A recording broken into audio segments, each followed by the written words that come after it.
Olá pessoal do canal, hoje vamos à resolução da questão 39 do vestibular de inverno de 2019 da UEPG.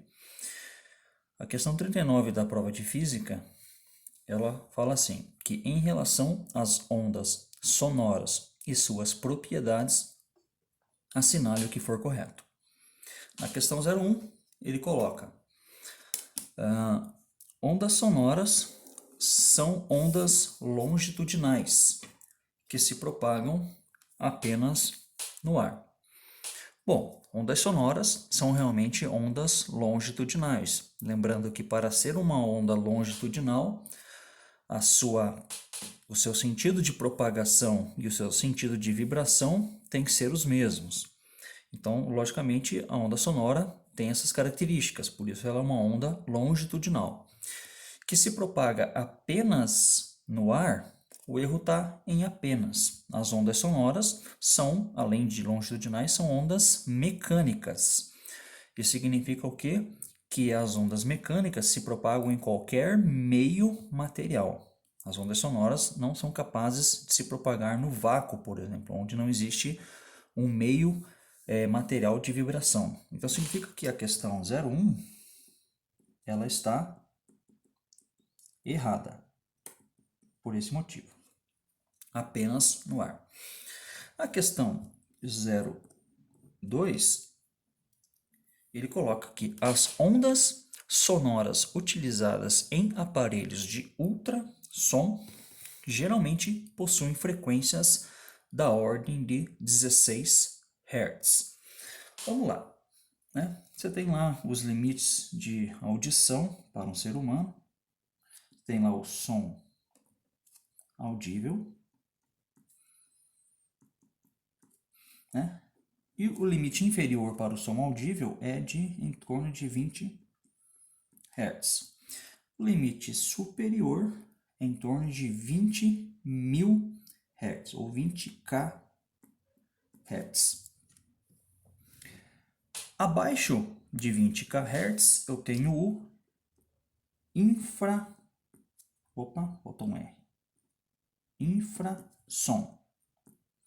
E acima do som audível, eu tenho o ultrassom. Então, aparelhos de ultrassom são aqueles que emitem frequência, né, na ordem de kHz, ou seja, em torno de 1000 Hz, 20.000 Hz, acima de 20.000 Hz. Então, ele coloca aqui 16 Hz apenas, então significa que essa frequência corresponde ao infrassom e não ao ultrassom. Então, a questão 02 está errada também.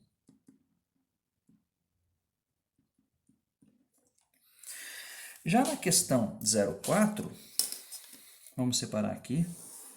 Na questão 04, ele coloca assim, ó, que uma ambulância com a sirene ligada aproxima-se de um observador em repouso.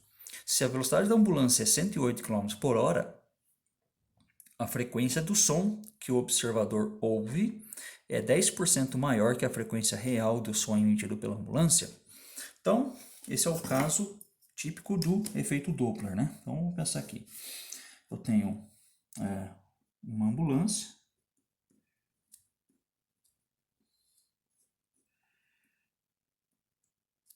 tem uma sirene,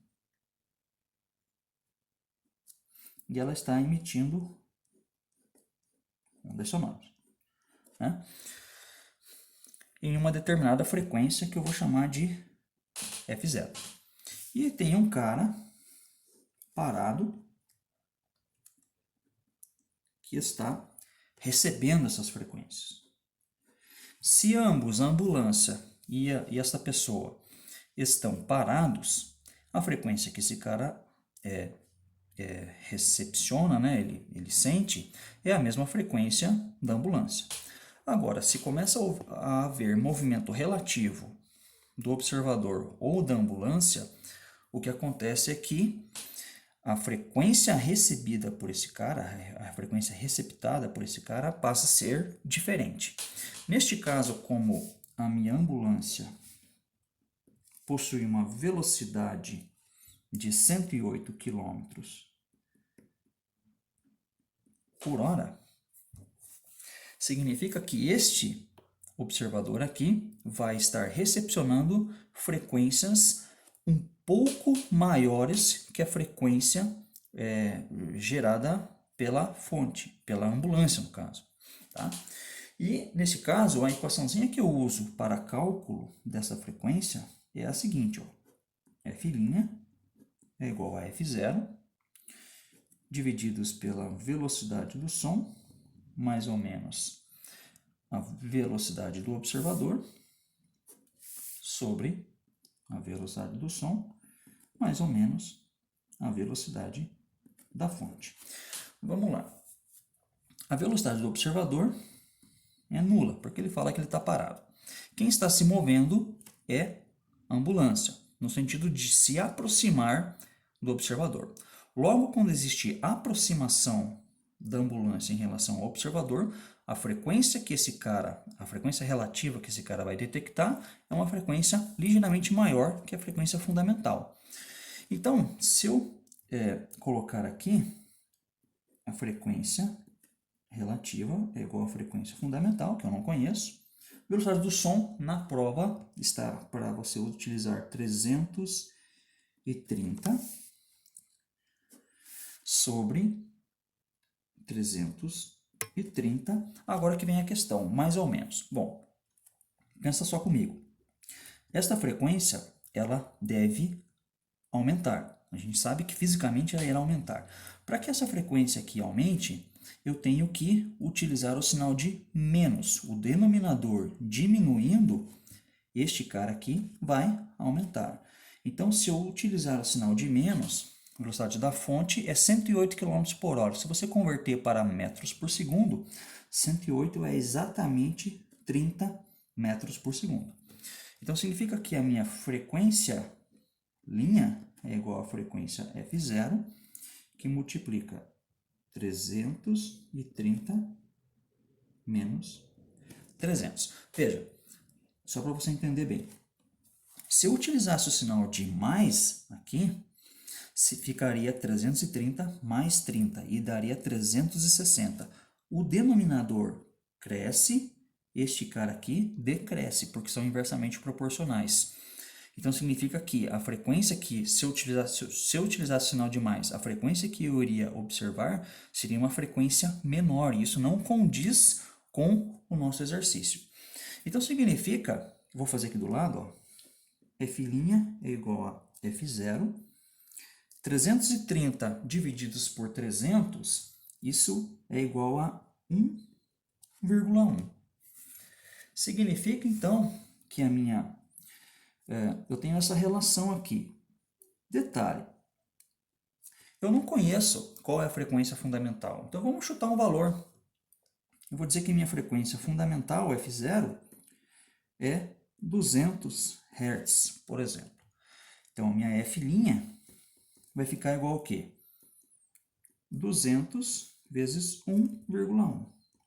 F' é igual a 220 Hz. Reparem só, 220 Hz é 10% maior que a frequência fundamental. 10% da frequência fundamental é 20 Hz. Então, significa que a frequência relativa que eu observei é 10% maior que a frequência fundamental. Isso serve para qualquer valor de frequência. Eu colocasse aqui 300, ia dar 330 aqui, tá? Então, a questão 04, ela é correta. Agora, vamos ver a questão 08.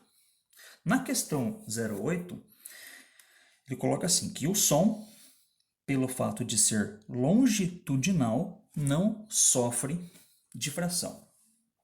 Bom, todas as ondas, não importa se são ondas sonoras ou ondas eletromagnéticas, elas sofrem o efeito da difração, tá?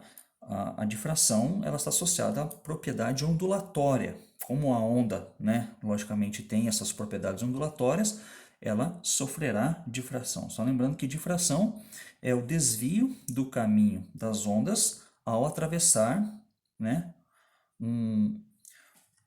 uma fenda que tem as dimensões próximas ao seu comprimento de onda. Então, significa que se a onda sonora atravessar uma fenda com dimensões próximas ao seu comprimento de onda, obviamente essa onda sonora sofrerá difração também. Tá? Então, a questão 08, ela é errada.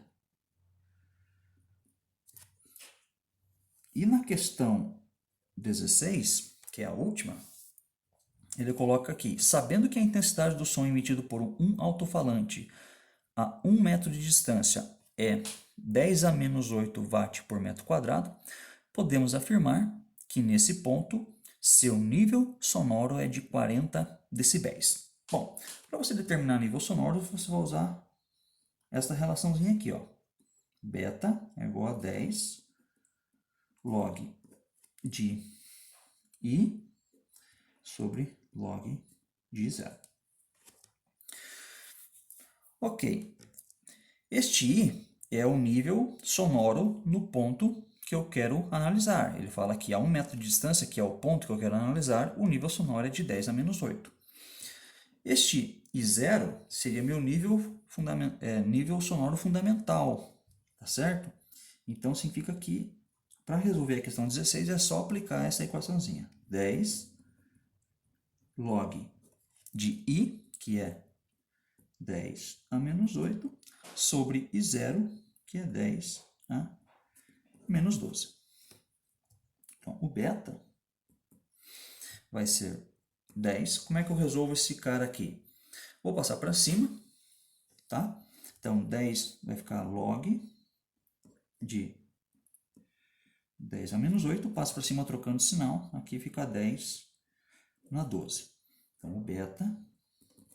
10 a menos 8 com 10 na 12 dá 10 na quarta. Então, fica 10 log de 10 na quarta. Uma propriedade do logaritmo, eu posso jogar esse 4 para frente. Então, fica beta 10 vezes 4 multiplica log de 10. Como o logaritmo já tem base 10, então log de 10 na base 10 é 1. Então, todo esse termo aqui é igual a 1. Então, o meu nível sonoro fica igual a 10 vezes 4, que é 40 decibéis. Então, a questão 16 ela é correta também. A somatória dá 16 mais 4, 20. Então, essa foi a questão 9 do vestibular de inverno da UEPG. Nos próximos vídeos estarei resolvendo mais questões dessa mesma prova. Até mais!